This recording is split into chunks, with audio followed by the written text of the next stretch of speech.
Muy buenas noches, sean bienvenidas y bienvenidos a este ciclo de conferencias, este ciclo que se titula Los cristianos frente a la crisis. Es un ciclo de conferencias organizados por el Centro Loyola de Bilbao, pero en el marco de un proceso de reflexión de la provincia de Loyola, de la Compañía de Jesús en País Vasco y Navarra, que pretende pues, brindarnos elementos sobre la realidad, hacer una contemplación de la realidad en este momento pues, tan complejo de una crisis aguda en lo local, ¿no? en nuestro país, en nuestro ámbito más cercano, pero una crisis estructural, una crisis global pues, que evidencia estructuras injustas, ¿no? que excluyen a las personas, que generan pobreza, que generan dolor. Y ante eso, ¿cómo nos posicionamos nosotros como cristianos, como obras de la compañía y los propios jesuitas, pues elaborando un proceso de reflexión ante esta realidad? Entonces, este ciclo de conferencias, que se titula así, Los cristianos frente a la crisis, tiene tres momentos. Hoy inauguramos este ciclo con la presencia de Patxi Álvarez, a quien tengo el gusto de presentar, que es difícil de presentar porque es un amigo muy querido y muy admirado por todos nosotros. Entonces me es difícil decir algo de Patxi, que será muy breve. Bueno, todos sabemos que es jesuita, ¿verdad? Que es de Bilbao, que muchos años trabajó en Alboan, en la Fundación Alboan, la ONG de cooperación de los jesuitas también aquí en País Vasco y Navarra, como director adjunto, y que hace 2 añitos y un poco más, pues lo llamaron de Roma para asumir el secretariado de Justicia Social y Ecología, ¿no? Entonces ahora su trabajo consiste pues en acompañarnos, en animar y en coordinar el sector social de la compañía a nivel mundial. Bueno, pues también sin abundar muchísimo, pues Patxi es un hombre muy querido y muy reconocido por todos, y es un regalo que esta tarde esté con nosotros y que empiece este ciclo de conferencias hablando sobre la esperanza, ¿no? Cómo en este contexto de dificultad, ¿no? Y quienes compartimos una fe, pues queremos dar respuesta y queremos tener algunas luces y algunas pautas pues para sostener esta esperanza que a veces no es fácil, pero que desde nuestro espíritu y desde una espiritualidad podemos intentar sostenerla. Así que muchísimas gracias, Patxi, por estar aquí, que viene pues claramente de paso hacia Madrid, que venía de la India antes de ayer, ha pasado por Roma. Bueno, pues así una cosa complicada, pero hemos logrado traerle esta tarde solamente, y bueno, pues espero que disfruten tanto como nosotros. Bienvenidos a todos nuevamente. Les pido por favor que apaguen sus móviles o los pongan en silencio si no lo han hecho para no interrumpir, y muchas gracias, Patxi. Mila esker, Maritere, eta arratsaldeon guztioi. Mila esker egin didazuen gonbidapen honengatik. Estoy muy contento de estar aquí. Es una alegría para mí poder compartir esta tarde con vosotros, con vosotras. Y también una cierta responsabilidad, ¿no? Veo muchas caras conocidas, muchas amistades. Yo creo que nos convoca un mismo interés, que es el interés de construir un mundo más regido por la justicia, donde la dignidad para todos tenga más cabida de la que tiene hoy, y al mismo tiempo yo creo que también nos convoca la amistad, y de algo de esto, de amistad, de grupos, de construir juntos, también me gustaría hablar esta tarde. He querido titular la charla de hoy con estas 3 palabras: sostener la esperanza. Yo creo que es un tiempo en donde estamos acuciados por muchas tentaciones, ¿no? Como que nos llevan para un lado y para otro, y estamos tentados de renunciar a la esperanza. Y al mismo tiempo os voy a hablar de la promoción de la justicia en el mundo de hoy. Me parece que a mí me corresponde en este momento, desde el lugar en el que estoy, ganar un poco de perspectiva, adquirir una perspectiva más bien global, y al mismo tiempo intentaré hacerlo en un plazo de tiempo más prolongado, intentando como abarcar años, décadas, dónde estamos en relación a lo que hemos vivido y en relación al posible o a los posibles escenarios de futuro que podamos afrontar. Voy a dividir en 3 partes este rato, que espero que se prolongue no más allá de las 8:30 para que podamos tener después un rato de diálogo. Voy a hablar primeramente de las narrativas del éxito. Hay muchas narrativas actualmente del éxito. En algunos sitios uno habla de crisis y le miran a la cara y le dicen: ¿qué crisis? En muchos lugares no se vive la crisis. Hay muchos lugares donde sí. Nosotros seguramente somos de los países que estamos viviendo más duramente la crisis, pero en otros lugares no. Hay muchas narrativas del éxito y me gustaría hablar en un momento de algunas de ellas. Voy a mencionar también 3 narrativas inquietantes. Como veis, una dialéctica. Hay una dialéctica de narrativas. 3 narrativas inquietantes que van a ser también 3 fenómenos presentes que están afectando a la vida de los más pobres. Y por último me referiré más brevemente, aunque sin duda debería ser lo más importante, a este aspecto de sostener la esperanza. Narrativas del éxito. Dicen algo así: el libre mercado y la tecnología obrarán el milagro. No se preocupen, no os preocupéis. El libre mercado y la tecnología lo resolverán todo. El domingo leía en una entrevista a Anthony Giddens, es un pensador, filósofo, reflexiona sobre la modernidad, muy influyente en Tony Blair, en la tercera vía de Tony Blair. Decía: si vivimos en un mundo dominado por las narrativas de los poderosos.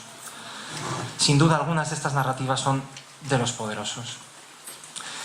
Habría que decir que el último siglo ha visto algunos logros que han dado lugar a grandes narrativas optimistas del mundo de hoy. Pero es que es verdad, es que los logros alcanzados en el último siglo, en el siglo XX, son sencillamente espectaculares e inimaginables. No podían ser imaginados al comienzo del 1900. Voy a mencionar algunos de esos logros.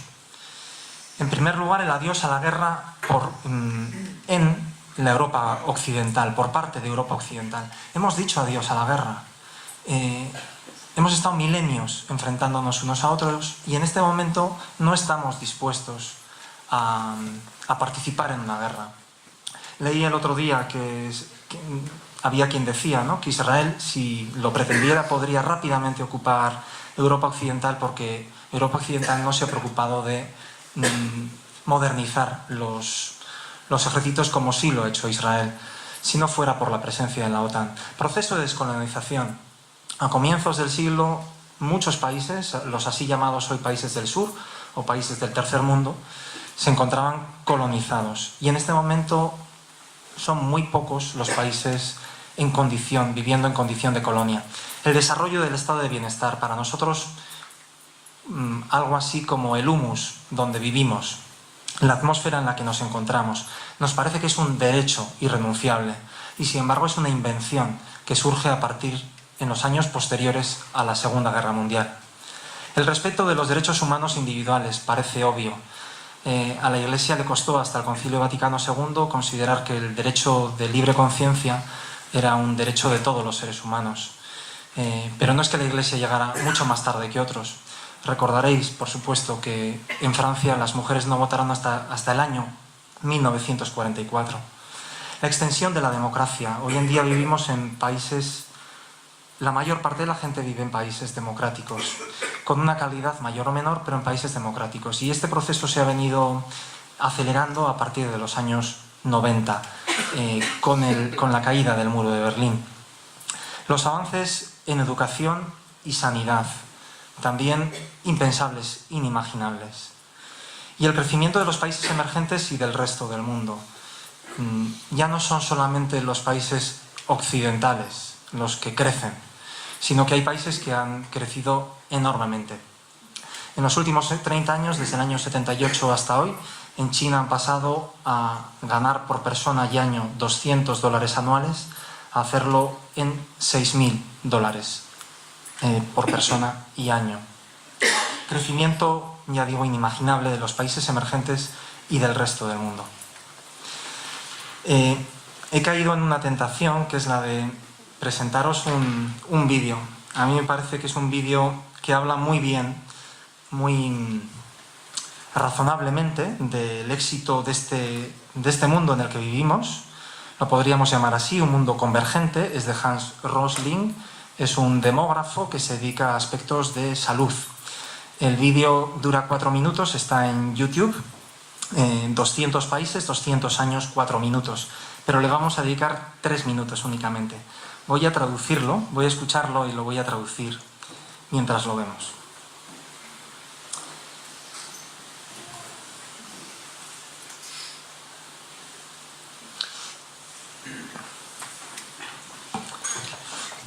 Tengo que leer un poco rápido, ¿eh?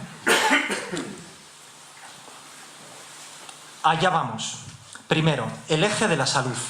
Esperanza de vida. Desde 25 hasta 75 años. Y aquí, el eje del ingreso. 400, 4.000 y 40.000 dólares por persona. Aquí abajo tenemos gente pobre y enferma. Y aquí tenemos gente rica y sana. Ahora os voy a enseñar el mundo hace 200 años, en 1810. Ahí van todos los países. Europa naranja, Asia rojo, Oriente Medio verde, África azul, las Américas en amarillo. Y el tamaño de la burbuja muestra el tamaño de la población. En 1810, este rincón estaba abarrotado. Todos los países eran pobres y enfermos. La esperanza de vida estaba por debajo de 40 en todos los países. Solo el Reino Unido y Holanda estaban un poco mejor, pero no mucho. Y ahora comienza el cambio. La revolución industrial hace que los países europeos y otros se distancien del resto. Pero los países colonizados en Asia y África permanecen abajo. Y la población en los países occidentales se va haciendo más y más sana. Ahora vamos más despacio para ver el impacto de la Primera Guerra Mundial y la gripe española. Una horrible catástrofe. Avanzo más rápido por los años 20 y 30. A pesar de la crisis del 29, los países occidentales progresan hacia mayor ingreso y mejor salud. Japón y otros intentan seguir su paso, pero la mayor parte continúa aquí abajo. Después de la tragedia de la Segunda Guerra Mundial, miramos un momento el mundo en 1948. Fue un gran año. La guerra había terminado. Suecia tuvo las mejores Olimpiadas de invierno y nací yo. Pero la diferencia entre los países era mayor que nunca. Estados Unidos estaba al frente. Japón ganaba terreno. Brasil estaba mucho más atrás. Irán se enriquecía por el petróleo, pero aún tenían vidas cortas. Y los gigantes asiáticos, China, India, Pakistán, Bangladesh e Indonesia, eran aún pobres y enfermos aquí abajo. Pero miren lo que está a punto de suceder. Allá vamos de nuevo. Durante mi vida, las colonias obtienen la independencia y finalmente comenzaron a ser más sanas y más sanas y más sanas. Y en los 70, países de Asia y América Latina empiezan a alcanzar a los occidentales. Se convirtieron en economías emergentes. Algunos países de África les siguen.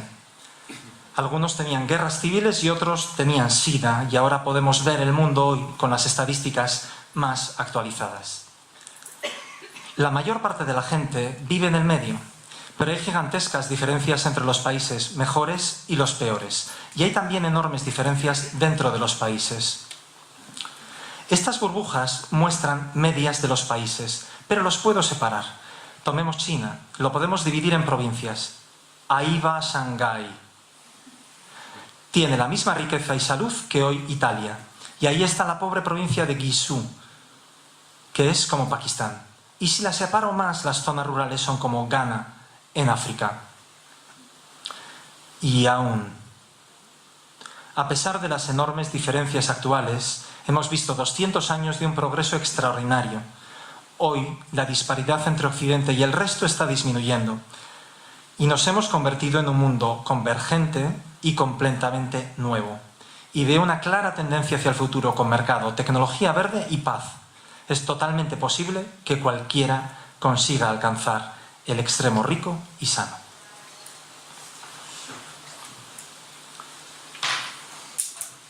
Recordaba hoy a un profesor que había escrito una vez un artículo bastante citado, pero él siempre decía, me citan mi artículo, pero fundamentalmente lo que mencionan es una cita que recuperé de un libro. Bueno, yo corro el peligro hoy de que, sobre todo, recordéis este vídeo porque tiene mucha fuerza comunicativa. Yo creo que es un gran comunicador. Como os digo, podréis encontrar este u otros en YouTube. Es de la BBC. Hago publicidad, ya veis. Seguimos adelante. Hablemos un poquito del éxito del sistema económico, porque hay mucha gente que está hablando de ello.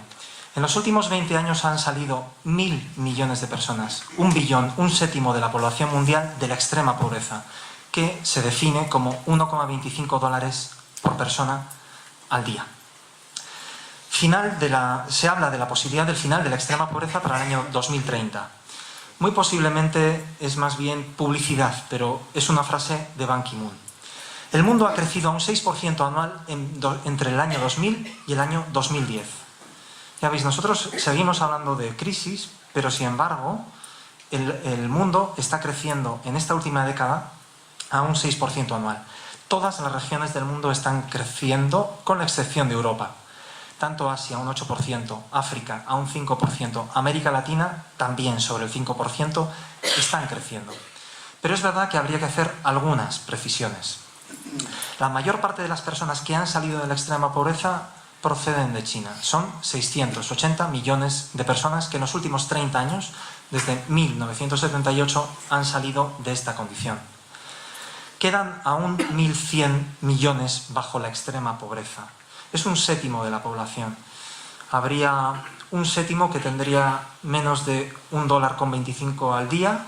Habría un séptimo en el medio que tendría $10 al día, y habría un séptimo acomodado, entre los cuales nosotros nos encontraríamos, que tendría más de 100 dólares. Quedan aún, como les digo, 1.100 millones bajo la extrema pobreza. El número de personas pobres con menos de $2 al día, así se mide, así se dice que son personas pobres, no ha cambiado. Son unos 3.000 millones de personas. Lo que ha cambiado ha sido la población total del mundo.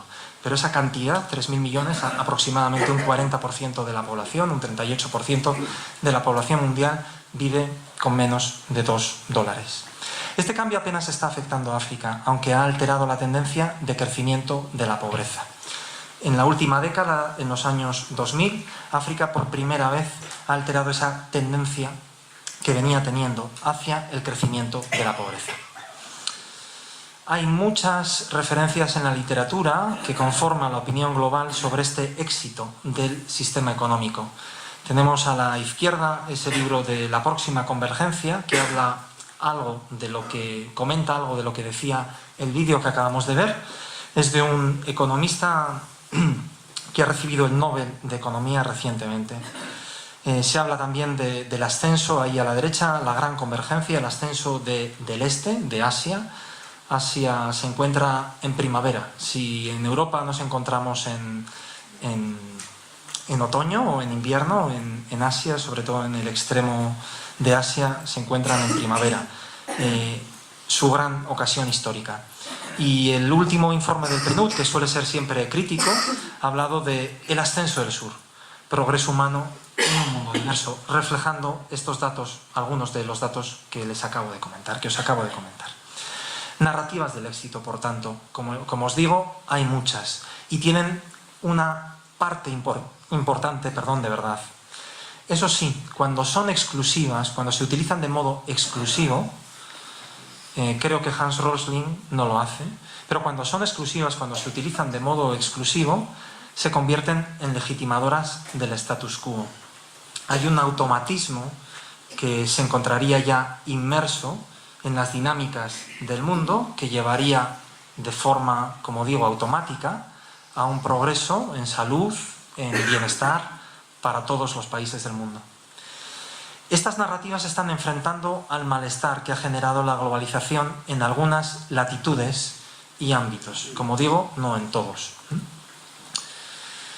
Vienen a decir lo siguiente, las narrativas, vienen a decir lo siguiente: el libre mercado, la competencia y la tecnología obrarán el milagro si la política no se interpone de forma necia. La competencia entre nosotros, es decir, la iniciativa privada, el libre mercado y la tecnología obrarán el milagro. Contienen, como digo, una parte de verdad, pero no es toda la verdad. Y en realidad habría que decir que todo depende desde donde se mire. Somos 7.000 millones de personas en el mundo en este momento y la variedad de vidas es enorme. Paso a la segunda parte, donde creo que me voy a detener un poquito más y mencionaré 3 narrativas que podríamos decir inquietantes o perturbadoras. Podríamos hablar de 3 dinámicas o 3 fenómenos que están generando dolor en el mundo. No están elegidas al azar. Desde mi punto de vista son 3 dinámicas, 3 fenómenos esenciales, muy importantes, que tienen largo plazo, vienen de lejos y seguramente se van a proyectar en el tiempo durante décadas. Y voy a mencionar estas 3: creciente desigualdad, deterioro medioambiental y el aumento de la diversidad, fundamentalmente para hablar de la gestión de la diversidad. Leía estos días en una página web de estas que abundan en internet los 20 mayores problemas que afronta el mundo en las próximas décadas. Esos 20 problemas podrían de alguna forma recogerse en estos grandes bloques, en estos 3 grandes bloques. 3 narrativas, como digo, inquietantes. El primero, el crecimiento de la desigualdad. Hemos visto claramente en el vídeo que los países tienden a la convergencia, pero yo a lo que me voy a referir aquí es al crecimiento de la desigualdad en el interior de los países. Os presento algunas fotografías. Están tomadas en el estado de Jharkhand. Es un estado que se separa del estado de Bihar en la India, uno de los estados más pobres de la India a comienzos de los años 2000. Está habitado fundamentalmente por población indígena, así llamada Adivasi.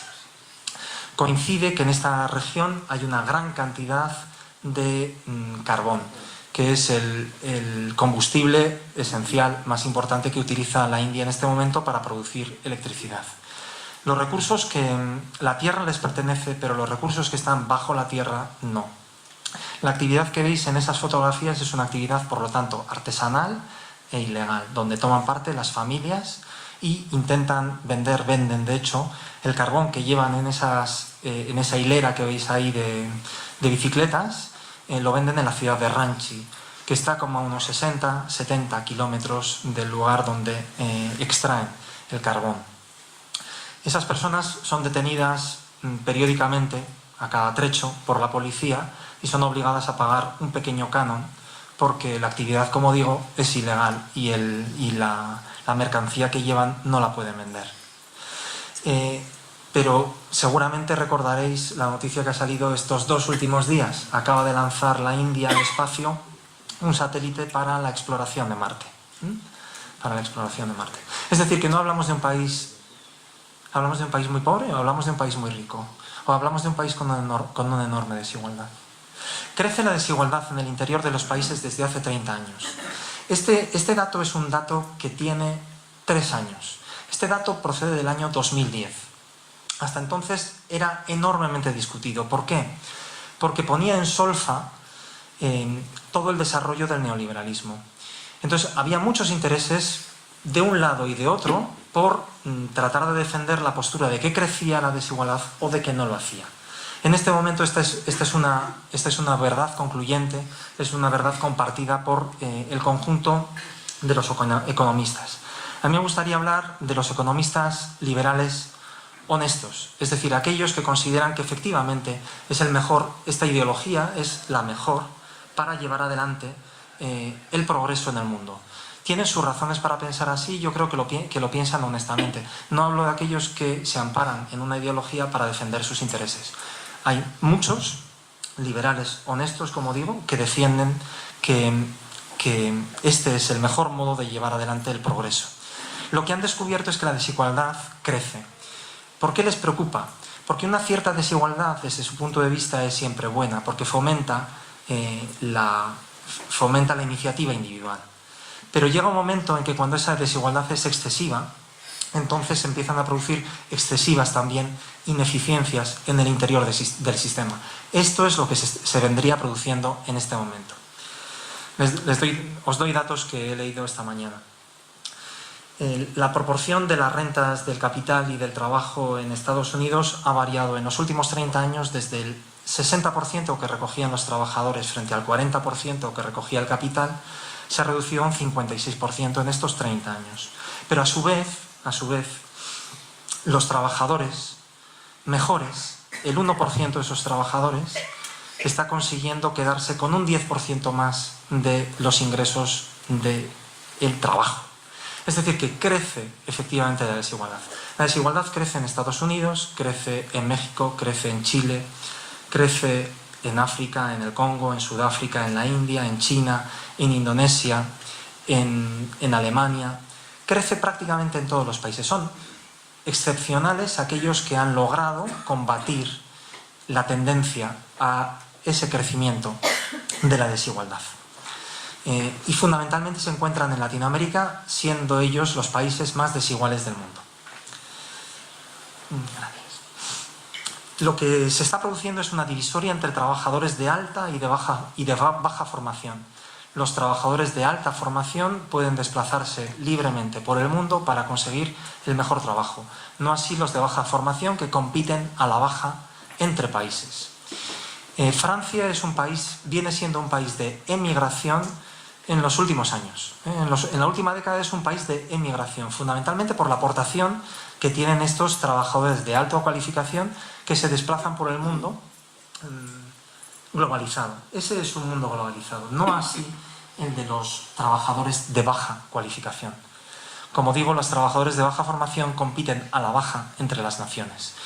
Y si no ofrecen suficientes incentivos al capital, sencillamente se desplazarán a otros países que sí lo hagan. Los grandes capitales y las multinacionales comparten intereses a nivel internacional.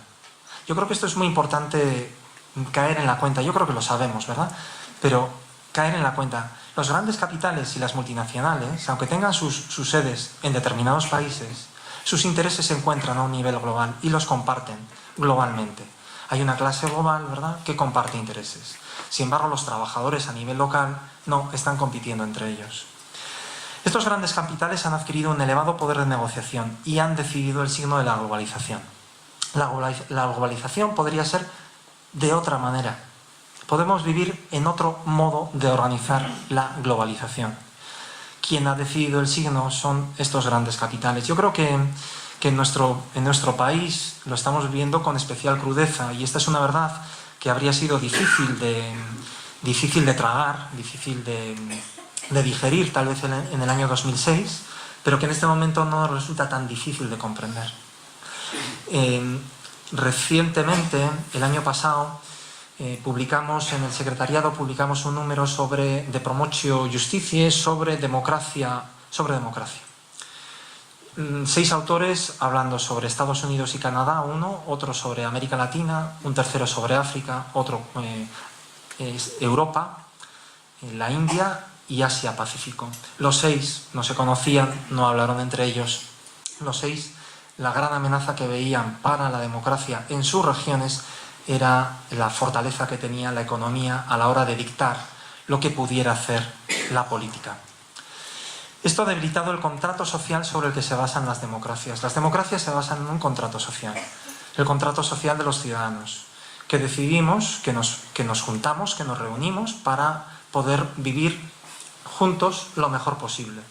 Hay determinados intereses que para algunos están ya fuera de los confines nacionales. Eso quiebra el contrato de intereses. Cuando suben los impuestos en Francia y una persona con mucho dinero que se declara filantrópica, que tiene muchas actividades filantrópicas, decide cambiar su domicilio e irse a Luxemburgo, estamos hablando de que se ha roto efectivamente ese contrato social y él sabe perfectamente que sus intereses no están ya en Francia. Es muy probable que sus hijos vayan a alguna universidad francesa o del Reino Unido y que el domicilio de los hijos permanezca en él, porque se van a beneficiar de las distintas ofertas que ofrece este mundo globalizado. El estado de bienestar se seguirá gestionando a la baja y Europa hoy no es el modelo, pero lo era a comienzos del 2000. Es decir, la literatura de comienzos del 2000 decía que el modelo a seguir eran los países europeos.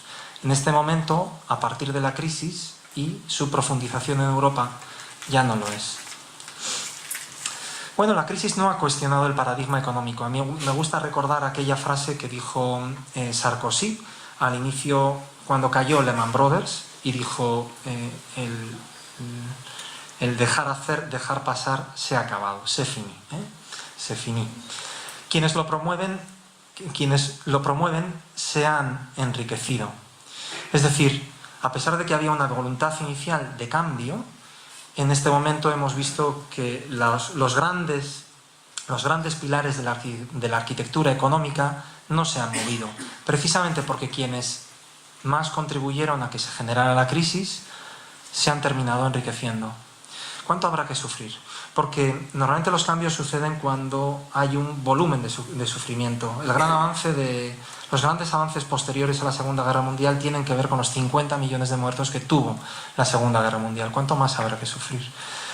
La salud de los grandes números sigue siendo hoy más importante que la salud de las personas. Y nosotros esto lo hemos visto y lo seguiremos viendo.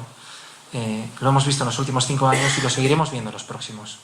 Seguiremos hablando de grandes números y seguirán siendo más importantes que las personas.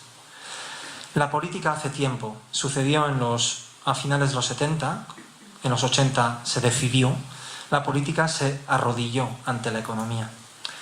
Los estados podrían atajar la desigualdad, pero pocos lo logran. Es decir, que la cuestión de la desigualdad es una cuestión que se puede abordar a nivel estatal. Es verdad que hay determinadas dinámicas internacionales que lo facilitan o lo impiden. En este momento lo impiden.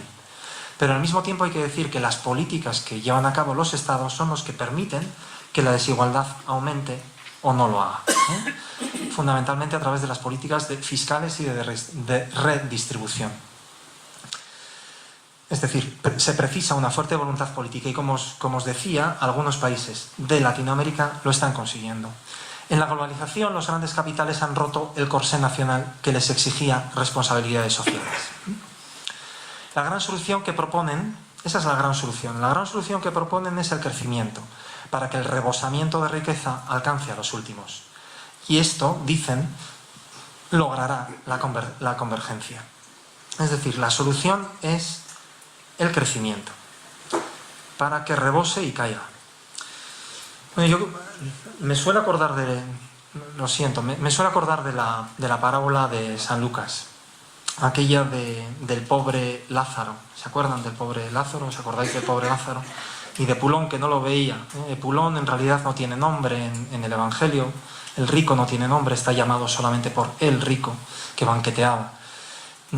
Pero entre ellos dos se abre un abismo. Ese abismo se va a convertir, ¿verdad?, en este mundo y en el más allá. Hoy también hay abismos. Y igual que entonces, pues los Lázaros de hoy se siguen alimentando de las migajas. El crecimiento puede poner más migajas al fondo de la mesa. Lo que nos vamos a preguntar a continuación, y entro en la segunda de las narrativas inquietantes, lo que nos vamos a preguntar es si este crecimiento es sostenible. Porque al mismo tiempo que hablamos de economía, tenemos que hablar y de desigualdad, tenemos que hablar del deterioro medioambiental.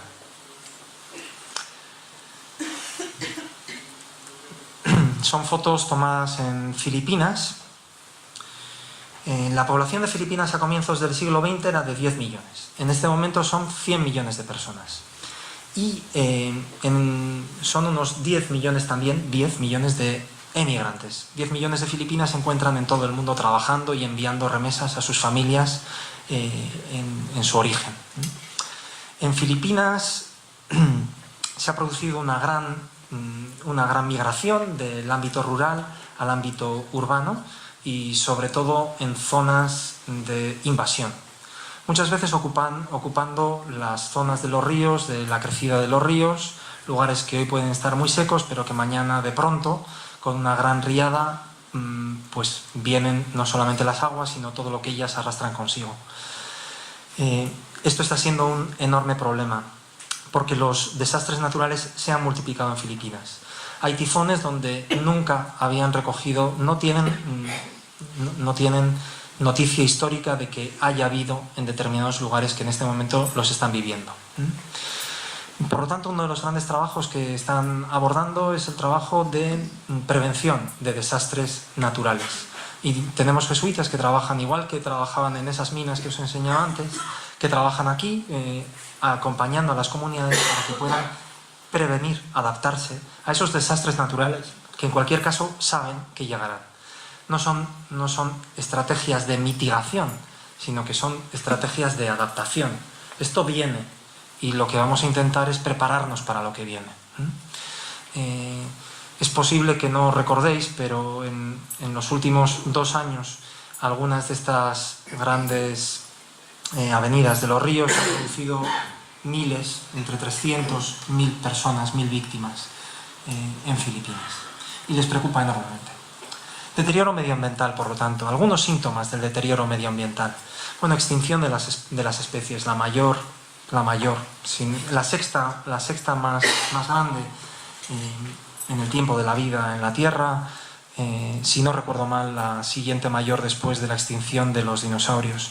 Contaminación, acidificación del agua, sobreexplotación hídrica, disminución de la biodiversidad, deforestación, calentamiento global y una alocada explotación minera, como históricamente nunca habíamos tenido anteriormente. Nunca había habido tanta explotación minera en el mundo.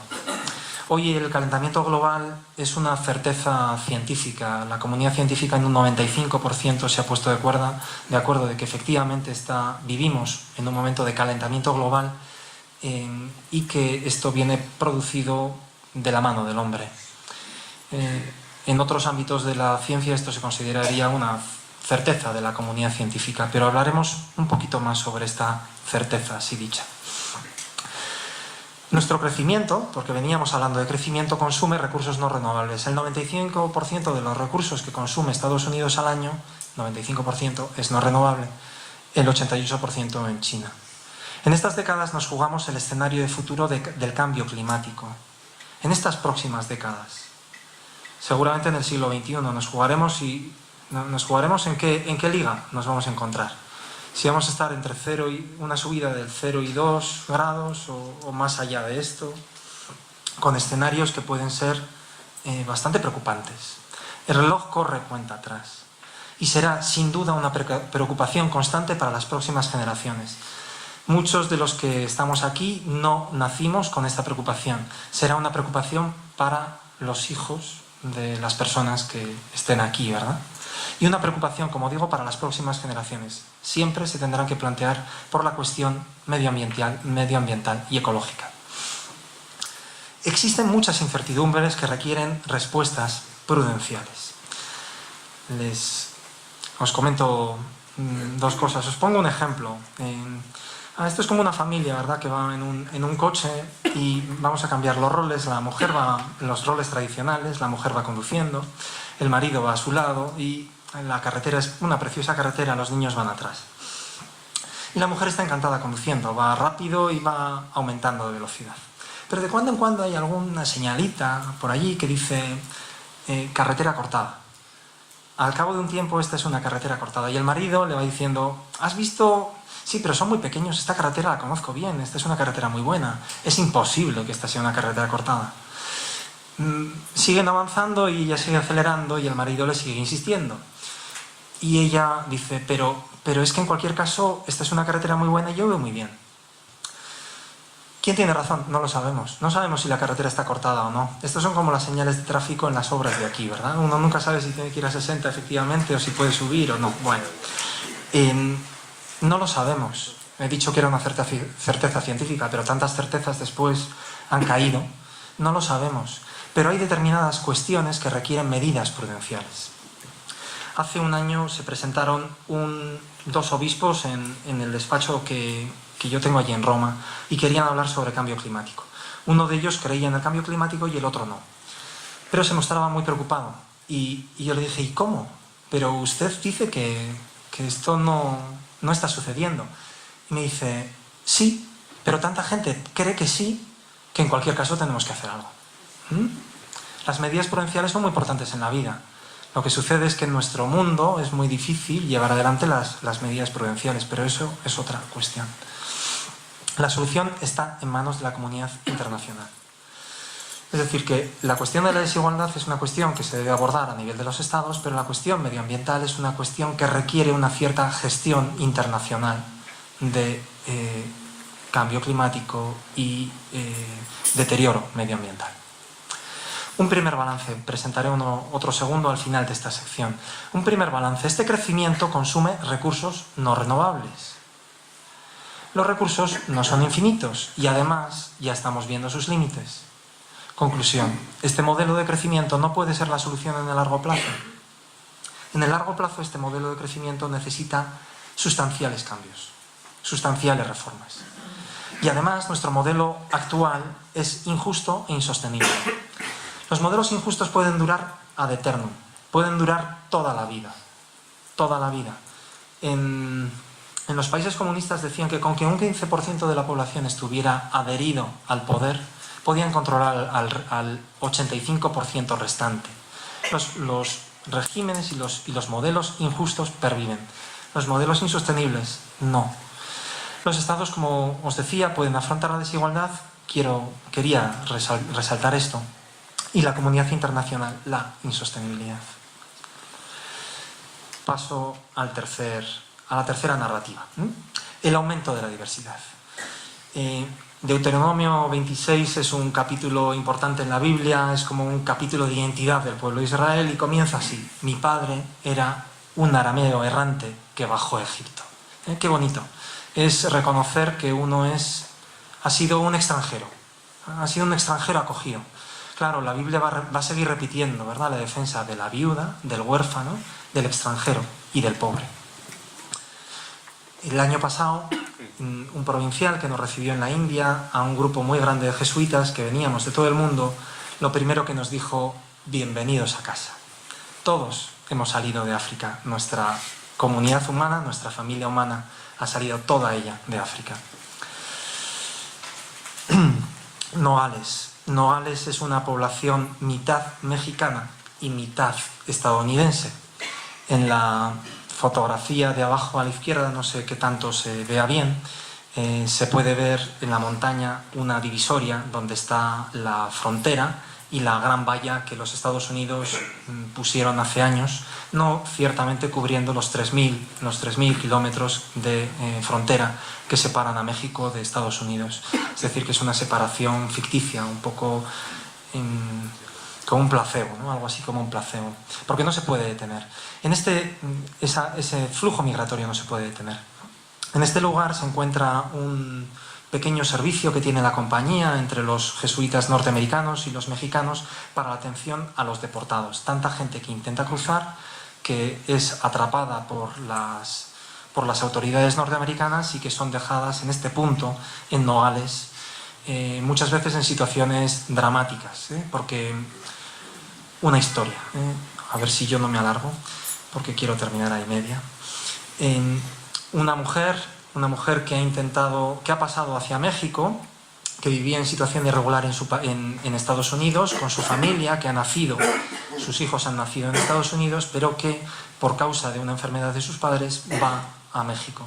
Tiene que volver, ha vivido en situación irregular y no ha sido localizada, pero en este momento tiene que atravesar la frontera. Atraviesa la frontera y es atrapada por las autoridades e inmediatamente deportada en la frontera. No sabe qué hacer.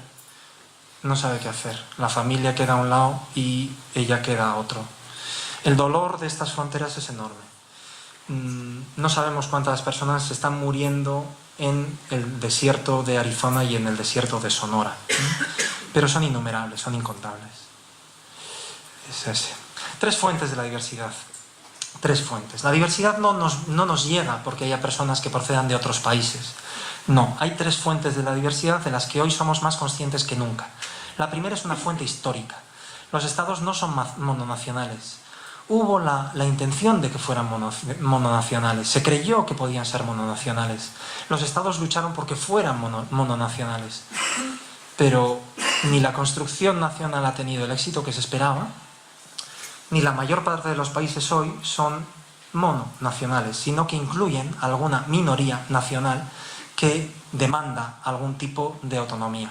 Ciertamente nosotros en nuestro contexto no necesitamos abundar sobre este tema, pero es que sucede en la mayor parte de los países, en la inmensa mayoría de los países. Hay una fuente que es endógena, Crece la diversidad de modelos de vida. No somos iguales, nosotros no somos iguales. Desde el momento en que la identidad pasó de ser heredada, yo la heredaba de mis padres y la reproducía, a que fuera proyectiva, es una invención personal, es una elección de vida. Desde ese momento, la fuente endógena de la diversidad va creciendo. Y nos vamos a encontrar con que habrá sectores y ámbitos de nuestras sociedades que sean crecientemente distintos. Y por último hay también una diversidad exógena, que viene de fuera, que son los flujos migratorios. Es decir, la diversidad es una cuestión que no nos traen los migrantes, sino que hace mucho tiempo, y además ha llegado para quedarse. Un mundo en movimiento, y doy algunas cifras muy brevemente, porque hay una gran variedad. Hablo en este momento de el ámbito, el mundo migratorio. Tenemos en el extremo derecho de la diapositiva, refugiados y solicitantes de asilo, pues debido a conflicto y persecución son más de 10 millones de personas. Nos encontramos en el extremo izquierdo, nos encontramos a Cristiano Ronaldo, o nos encontramos a mí, que vivo en Italia y que pues me beneficio de tantas, ¿verdad? Soy un migrante en Italia, o sencillamente de los tantos británicos, holandeses o alemanes que viven en la Costa del Sol en España. En medio hay una gran variedad de personas. En total son unos 210 millones de personas, según cifras del año 2011. Por otro lado, en el año 2010, por primera vez en la historia, la población urbana ha superado a la población rural. Como veis, un mundo en movimiento y crecientemente en movimiento. Algunos hechos y consideraciones. Han aparecido largas fronteras de muerte en los abismos de la desigualdad. Los grandes abismos de la desigualdad están entre Latinoamérica y Estados Unidos, en la barrera mediterránea y también en Australia. Australia tiene también fronteras de muerte. Supongo que recordaréis la fotografía con los 366 féretros de los muertos ahogados en Lampedusa, cuando los pescadores renunciaron a ayudarles. Algunos podrían haber salvado, porque si no habrían sido perseguidos por las autoridades italianas. Fueron nacionalizados de manera inmediata, post-mortem, y en este momento los supervivientes se hacinan en un pequeño edificio en Lampedusa. El movimiento no se puede detener. La gestión de la diversidad corresponde a la comunidad internacional, a los estados y a las comunidades humanas locales. Somos nosotros los que tenemos que acoger a las personas, y por supuesto los estados con sus políticas, y la comunidad internacional la que puede regular los tráficos y los flujos de personas. Hay muchísimo tráfico humano, tráfico de personas. ¿Por qué se hizo la circulación tan difícil para las personas y tan fácil para los productos y los capitales? No son pocos los liberales honestos que dicen, los liberales honestos, como os decía, que dicen que si hubiera más, si se facilitara más la circulación de personas, se generaría un mayor crecimiento económico. El problema en realidad no es la diversidad, eso no es un problema, sino cómo lo afrontamos, si lo afrontamos bien o lo afrontamos mal. Segundo balance, y termino con esto la segunda parte, paso a la tercera enseguida. Estas tres dinámicas, pongo entre paréntesis, yo me atrevo a decir, pero no tengo la seguridad completa, son las que más, están afectando y afectarán, porque hemos hablado de presente y de futuro, y afectarán la vida de los pobres, generando mucho sufrimiento. Los escenarios de futuro son muy inciertos y exigirían medidas prudenciales. Los escenarios de futuro son siempre muy inciertos. Nadie previó el ataque a las torres. Bueno, hay algún sociólogo que lo previó, de alguna forma, pero el ataque a las Torres Gemelas en Nueva York, pero eso ha cambiado la panorámica de nuestro mundo. La caída del muro de Berlín en el año 1989 fue inesperada, sorprendente, pero también ha cambiado la fisonomía del mundo. Los escenarios de futuro son siempre muy inciertos, hay mucha novedad. Habrá vencedores y vencidos. Hay vencedores y vencidos. En los países y entre países va a haber países vencedores y países vencidos.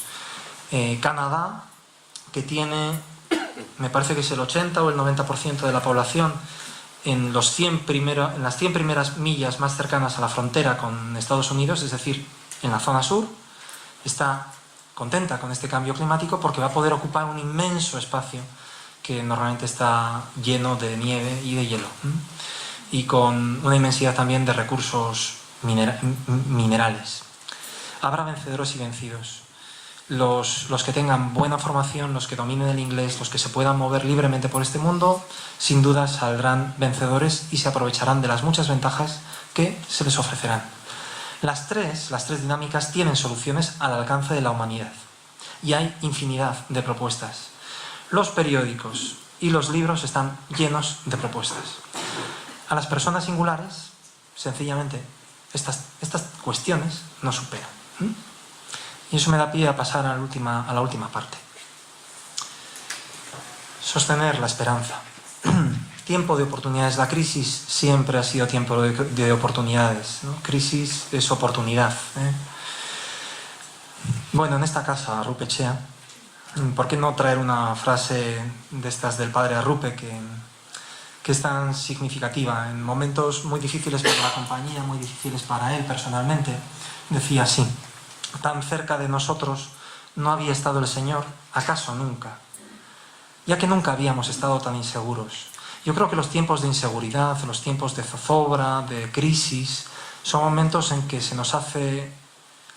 los problemas se nos hacen muy grandes, nos damos cuenta de nuestra pequeñez y nos damos cuenta también de nuestra necesidad de algo más. Como quiera que después, en nuestro lenguaje y en nuestra vivencia, podamos referirnos a ello al hablar. En una tradición cristiana, pues Dios, ¿no? Bueno, un precioso dibujo de una buena amiga de Alboan. Sueña en alto, ¿no? Sueña en alto, hay que soñar en alto. Los tiempos de crisis son momentos también para soñar en alto, para pensar más arriba. Todos los conflictos y los momentos difíciles los podemos coger por abajo o por arriba. Lo fácil es cogerlos por abajo, todo nos empuja a ello. Todos nuestros resortes interiores nos llevan a meternos de lleno para abajo. Pero humanamente solamente se resuelven para arriba, los conflictos de cualquier tipo. Algunas posibles actitudes que podemos tomar ante esta situación en la que vivimos: descorazonarnos. El catastrofismo, yo no sé si he incidido mucho en aspectos catastróficos, pero el catastrofismo no moviliza. El cinismo, que es lo contrario a una sana ingenuidad y valentía. Mirar a otro lado, no querer enterarse. Yo creo que estos son como tentaciones que todos tenemos y de alguna forma nos encontramos dialécticamente hablando con estas posibles actitudes en nuestro interior. No querer enterarse. Sálvese quien pueda, buscarme mi recurso. O lucidez y empeño a nuestra escala, denuncia y anuncio. Lucidez y empeño, es decir, denunciar lo que está mal, con sencillez, anunciar nuevas posibilidades de vida, también con sencillez. Los resortes, pues los resortes son espirituales. Los podemos llamar, ya digo, según las tradiciones en las que nos ubiquemos, los podremos llamar de otra manera.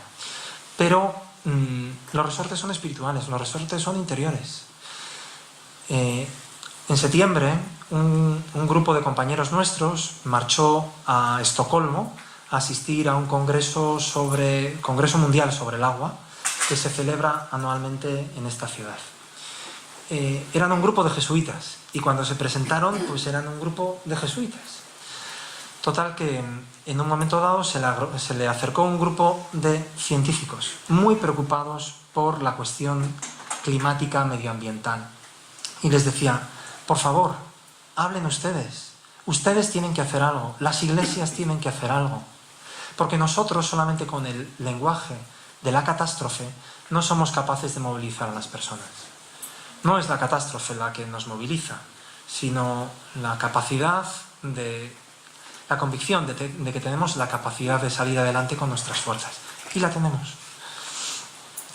Bueno, es un tiempo para preguntas radicales. No sé si el texto es el mejor escogido, pero yo he localizado este y lo pongo aquí. Para preguntas radicales sobre cómo vivimos, sobre quiénes somos, sobre qué es vivir bien. Dice así Adela Cortina: ¿quién nos hizo creer que el consumo sin límites es el camino más seguro hacia la felicidad? ¿Quién nos hizo creer? ¿Quién nos hizo creer que el consumo per cápita de coches, televisores, baños, frigoríficos, ordenadores mide el bienestar de una sociedad? Que la calidad de la enseñanza se mide por el número de ordenadores por metro cuadrado con que se inunda la escuela. Que tener un coche por cada miembro de la familia es una necesidad vital. ¿Quién nos hizo creer todo esto? Y dice también esto, ¿y quién nos hizo creer que es mejor utilizar el PowerPoint que el uso magistral de la palabra? Bueno, tiempo para preguntas radicales. ¿Hay soluciones? Sí. Todas pasan por la política. Decíamos antes, no sé si lo recordaréis, ¿verdad? Decíamos antes, la política se arrodilló ante la economía. Bueno, pues todas las soluciones pasan por la política.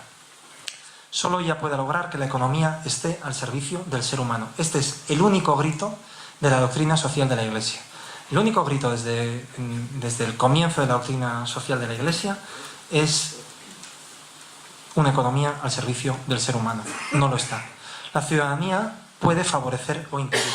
Cuando digo la ciudadanía me refiero a nosotros. Nosotros lo podemos favorecer demandándolo o impedirlo pasando de ello. Esta política debe hacerse cargo de un doble contrato social, porque tenemos un doble contrato social a nivel nacional, pero también a nivel internacional. Por eso hablamos de la necesidad de un sistema de gobierno a nivel internacional. Es una demanda que viene de lejos, de muchos ámbitos, pero ciertamente por parte de la Iglesia y de la doctrina social también de la Iglesia. Creo que Raúl González Fabre, esto es una cuña publicitaria, que es un hombre con una sabiduría que vendrá, me parece, dentro de poco, con una sabiduría enorme y una claridad de exposición también tremenda, os hablará de esto. A los ciudadanos nos toca responder desde nuestras propias tradiciones, es decir, desde nuestras convicciones, desde aquello en lo que creemos, desde nuestros empeños, desde esas crisis que hemos superado y que nos han llevado a pensar que lo mejor es haciéndonos cargo de nuestra ciudad, de nuestro país y del mundo. Yo pondría este orden de nuestra ciudad, donde muchas cosas se pueden resolver, de nuestro país y del mundo. Nuestra primera responsabilidad, sin duda, es cercana. Y podríamos decir, bueno, pero ¿se puede? Sí, claro, se puede. Tiempo de oportunidades. Es mi última diapositiva. Recuperar valores esenciales. Antes el ser que el tener. ¿Qué nos ha proporcionado felicidad en la vida? ¿Qué nos llena de verdad? ¿Qué es lo que nos llena? Yo creo que esta pregunta decimos, sí, nos llena, sabemos qué es lo que nos llena. Nos llena la amistad, nos llena la familia, nos llenan nuestros hijos, nos llena... Pero bueno, todo ello con bienestar. Hay algo en lo que nos engañamos. Propuestas de vida sencilla y buena. Este mundo está pidiendo a gritos vida sencilla y buena. Un ejercicio de la sobriedad solidaria. Esta es una propuesta que viene de Ellacuría desde los años 80. Él hablaba de una austeridad compartida, si no recuerdo mal. Sobriedad solidaria. Vivir con lo necesario, no más allá de lo necesario. Para compartir, para tener para compartir. No me detengo. Establecer una relación de agradecimiento hacia la creación. Hay un jesuita filipino que está promoviendo enormemente la conciencia dentro de la compañía por la cuestión ecológica, que dice la primera actitud que debemos tener con la creación es una actitud de agradecimiento. Si no, no podremos desear conocerla, ni defenderla, ni dar cuenta de ella. Radicalizar las opciones de nuestra tradición. Y nuestra tradición, y hablo de una tradición cristiana, es una tradición que opta unilateralmente y sin contrapartidas por la donación y la generosidad.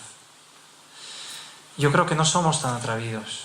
A mí me parece que no somos tan atrevidos, porque si pensáramos efectivamente qué significa esto, nos pondríamos a temblar. Una opción unilateral y sin contrapartidas por la donación y la generosidad. ¿Qué son más importantes, mis derechos o los derechos conculcados de los otros? ¿Qué voy a defender primero, mis derechos o los derechos de los otros? En la tradición cristiana es claro, lo primero son los derechos de los otros. Cuidar lo próximo mirando grande, una actitud importante, cuidar lo próximo pero mirando grande. Una sugerencia más, confrontar estas lógicas que parecen dictar el futuro, estas tres lógicas de las que hablaba. porque nunca está todo escrito, ese futuro no está escrito. Las masas pocas veces han salvado. Lo que salvan, lo que ayuda, son grupos pequeños, concienciados y comprometidos. Cuando nos sentimos masa nos podemos echar a temblar. Son los pequeños grupos concienciados y comprometidos los que pueden alumbrar un nuevo futuro. Recordaréis que en el Evangelio, en la multiplicación de los panes y los peces, hay una multitud que rodea a Jesús, una multitud que da miedo a los discípulos, que está deseando que se vayan, que los echen. Y Jesús lo primero que va a hacer va a ser que se reúnan en pequeños corros de 100 y de 50, grupos pequeños que conviven sencilla y humildemente y que comparten lo que tienen.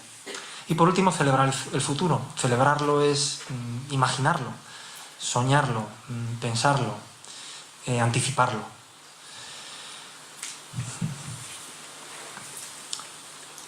Y así, es que ricasco.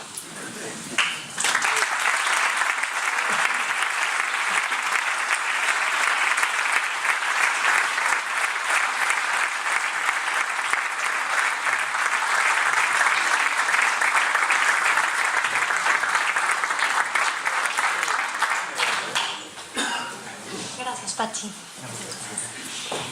Si les parece bien, tenemos un ratito pues para hacer algunas preguntas si surgen, ¿no? Algunos comentarios a Pachi. Tenemos un micrófono. Creo que tenemos un micrófono. Tenemos un micrófono. Y bueno, pues si levantan la mano, quizá podríamos hacer alguna ronda de 2 o 3 preguntas de manera breve, porque no tenemos mucho tiempo, y luego quizá Pachi podría abundar en los puntos que se planteen por parte del público. Así que si alguien se anima.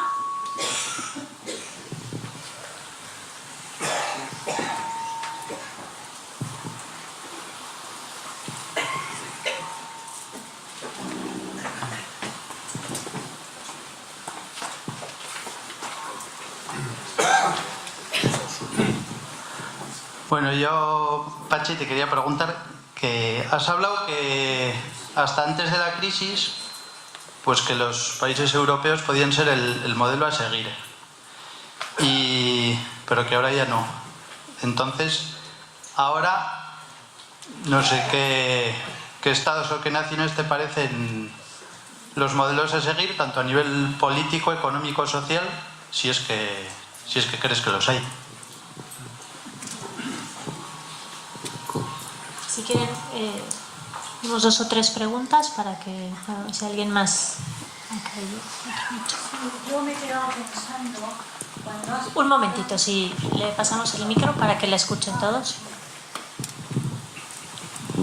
que la pregunta es cómo se puede de alguna manera desarrollar hoy ese talante tradicional de generosidad que has dicho, de solidaridad que tenemos por tradición cristiana, desde luego, con un neoliberalismo que lo calificamos de salvaje e individualista.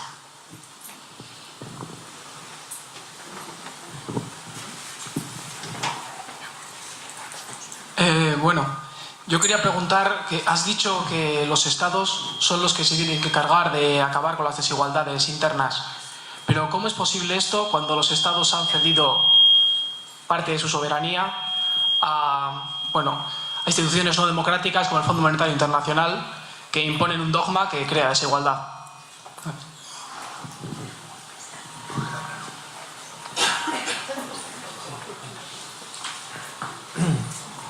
Bueno, lo que comentaba no era tanto que los países europeos... Yo creo que los países europeos tienen algunas conquistas morales que son muy importantes. Algunas conquistas morales en el terreno de los derechos humanos y de los derechos sociales. Pero era la literatura económica la que proponía a estos países como modelo, no es que yo los propusiera. En este momento hay... También la literatura, ¿verdad?, viene a decir que, bueno, y la democracia ya no sirve para afrontar cuestiones de largo plazo, cuando los partidos y los estados saben que solamente van a estar 4 años en el poder y que no va a tener que responder de las consecuencias de largo plazo de sus decisiones. Hay quienes piensan que el estilo chino va a ser una de las propuestas de gestión política que va a tener éxito o atractivo en el futuro. Pero yo no tengo modelos. Yo creo que nosotros debemos ir pensando a nivel local. Quiero decir, yo me ubico en lo que somos nosotros. Sé que algunos de vosotros tenéis responsabilidades institucionales, pero la mayor parte de nosotros no podemos tomar grandes decisiones que tengan consecuencias también mayores en nuestra sociedad, ¿no? No podemos hacerlo. Nosotros podemos tomar pequeñas medidas, vivir de otra manera distinta, anunciar cosas nuevas, ¿no? Es donde me parece que más podemos aportar. ¿Cómo promover la generosidad? Yo creo que en grupos. Yo creo que eso solamente se consigue viviéndolo de una forma comunitaria, junto a otras personas. La generosidad se pone tantas veces en cuestión, hay tantos momentos en que uno prefiere tirar la toalla y sencillamente no vivir con ella porque uno va a considerar que es tonto. Contaba una vez una madre, bueno, pues que su hijo, pues le habían pedido un bolígrafo en clase, el hijo pequeño, y el niño se había aferrado al bolígrafo y el bolígrafo es mío y esto, pero que hay que compartir, pero es que nadie comparte. El problema es que cuando nadie comparte, nosotros también nos sentimos inclinados a hacer lo mismo, porque nos consideramos si no ingenuos y tontos. Creo que necesitamos apoyarnos enormemente en esto. La tercera pregunta no la... Sí. Personalmente creo que los países siguen teniendo un margen de maniobra, pero es verdad que todo el entramado institucional, internacional, económico, no lo favorece. Por eso está creciendo la desigualdad en todo el mundo desde hace 30 años. Como digo, no había sucedido así hasta los años 70, al contrario, en los países occidentales venía disminuyendo. Es decir, que el entramado efectivamente favorece que haya mayor desigualdad, pero como os digo, hay determinados países que consiguen hacerle frente, y tiene que ver con las políticas de redistribución y la política fiscal, y tiene que ver con lo que los ciudadanos finalmente permitimos a nuestros estados que nos detraigan de nuestros sueños, que es para compartir, es la solidaridad institucional. Así hablan tantos autores de ella. Claro, cuando una democracia hace aguas, pero ¿qué democracia no lo hace? Cuando una democracia vemos que hace aguas, preferimos quedarnos con lo nuestro, supuestamente lo nuestro, en vez de darlo, y preferimos que nuestros impuestos sean menores. Los impuestos en España continúan siendo un 9%, si no recuerdo mal, creo haber leído esta misma semana, un 9% inferior a la media europea. ¿Hay otra pregunta en la parte de atrás? Sí, a mí me gustaría preguntarte, Patxi, si conoces el movimiento decrecentista, todo el tema del decrecimiento y qué opinión te merece, porque se me hace cercano, o bueno, ya valorando, ¿no?, a los valores del Evangelio. ¿Alguna pregunta más para hacer esta segunda ronda?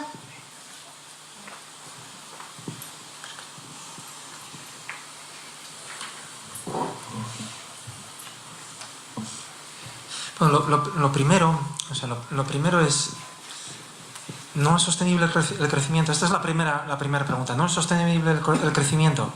Parece que este crecimiento no. Parece que este crecimiento no, y la mayor parte de los autores dirían que no, que este crecimiento no. ¿Por qué? Porque es enormemente consumista de recursos no renovables. Y en especial de algunos recursos naturales que vamos a necesitar y las generaciones futuras van a necesitar. Entonces, este crecimiento no. Hay algunos autores que dicen, bueno, este crecimiento no, pero si invirtiéramos en economía verde y sobre todo en producción de energía por otros medios que no fueran los combustibles fósiles, entonces conseguiríamos revertir la tendencia de insostenibilidad, de tal manera que podríamos seguir creciendo y dar trabajo a todos, porque este es uno de los gravísimos problemas. No hay trabajo para todos, no hay trabajo digno para todos. al menos no en estas condiciones. Y la tecnología lo que está haciendo es disminuir el número de trabajos disponibles, sobre todo entre la mano de obra no cualificada. Entonces, lo que dicen algunos, bueno, esta inversión en economía verde conseguiría permitir que en las siguientes décadas continuáramos creciendo y, en ese sentido, también revertir la tendencia de insostenibilidad. Creo que este debate es muy importante, pero hay autores que piensan de una manera y autores que piensan de otra. Y yo diría autores honestos que piensan de una y de la otra manera.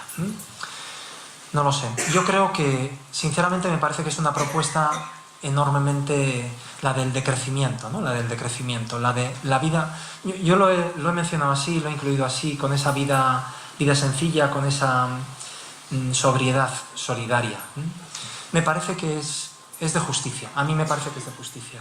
Mirad, yo me pongo muy nervioso cuando visito un edificio en el cual se han consumido, bueno, se ha invertido el doble de dinero necesario para construirlo para que sea sostenible, para que genere energía, para que haya un reciclado de las aguas que genera, para que los materiales que tienen, las sillas, tal, se puedan reciclar. Se ha invertido el doble de dinero. Y es un edificio precioso, me parece que es necesario. Pero en el momento en que uno me pongo nervioso cuando en el momento en que uno hace la siguiente pregunta, pero en cualquier caso nosotros no podemos seguir consumiendo como lo estamos haciendo. La gente se calla. Yo me pongo muy nervioso. Porque sinceramente me parece que hay un sector de la población mundial que consume vorazmente y que se está llevando por delante los recursos de hoy y de mañana.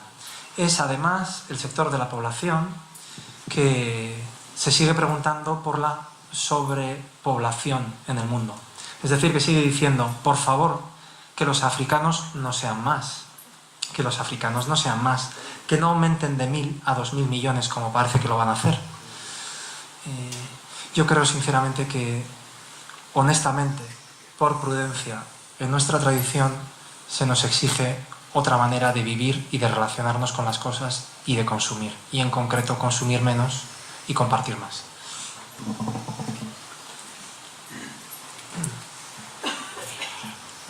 Bueno, yo como tengo el micrófono me voy a permitir hacer una pregunta, Pachi, ya que estoy aquí.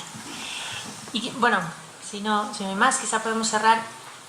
Un mensaje final, Pachi. Yo creo que nos has presentado una realidad pues que es dura, que es difícil, que efectivamente plantea escenarios de desafíos, de retos, pero también nos has hablado de esperanza, ¿no? La última parte que yo creo que pues nos inflama el corazón y nos anima a abordar las cosas quizás desde otra mirada. Y te preguntaría, pues si nos puedes hacer una síntesis, ¿de qué está hecha la esperanza de Pachi?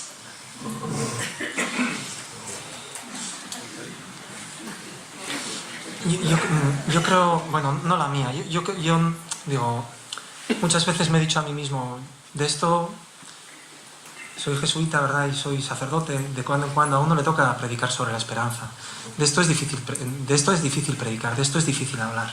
Yo creo que es más fácil predicar de la fe, es más fácil predicar de la caridad, pero de la esperanza. A mí me parece que hay algunos componentes. Hay un componente profético, la esperanza cristiana tiene un componente profético. Cuando decimos que tiene un componente profético, quiere decir que ninguna realidad es la última realidad acabada. El reino está siempre más allá. Sueña alto, sueña alto. El profetismo tiene que ver con una denuncia.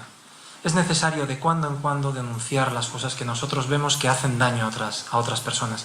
Necesitamos hacerlo. La esperanza tiene una componente profética, pero no se detiene ahí.